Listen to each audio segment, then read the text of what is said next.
Dnes vám ukážem 5 tipov, ako sa správne starať o vaše nástroje, aby sme zachovali ich životnosť. Prvým dôležitým faktorom je správna koncentrácia dezinfekčného prípravku. S dezinfekciou ID od Durdental je to jednoduché. Vždy používame iba 2% koncentráciu. To znamená, že na 1 liter dezinfekčného roztoku vám stačí jedno polviečko porysku.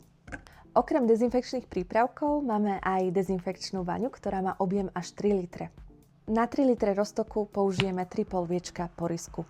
Druhým dôležitým faktorom je expozičný čas. Už dávno neplatí, ako ste sa možno učili na škole, že to trvá 30-60 minút.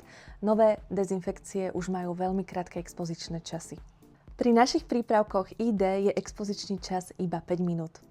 Ďalší dôležitý faktor je kompatibilita materiálov.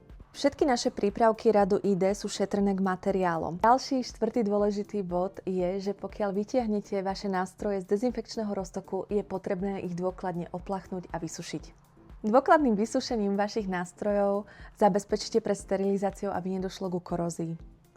A posledný dôležitý faktor je balenie nástrojov pred sterilizáciou alebo pred použitím autoklavu. A ešte môj malý tip na záver je, že môžete alternovať tieto produkty navzájom, tým pádom nebudete sa už nikdy mýliť v riedení roztokov. A vďaka týmto opatreniam predĺžite životnosť vašich nástrojov. Ak by ste mali záujem o bezplatné školenie u vás v ambulancii, kontaktujte nás, radi prídeme.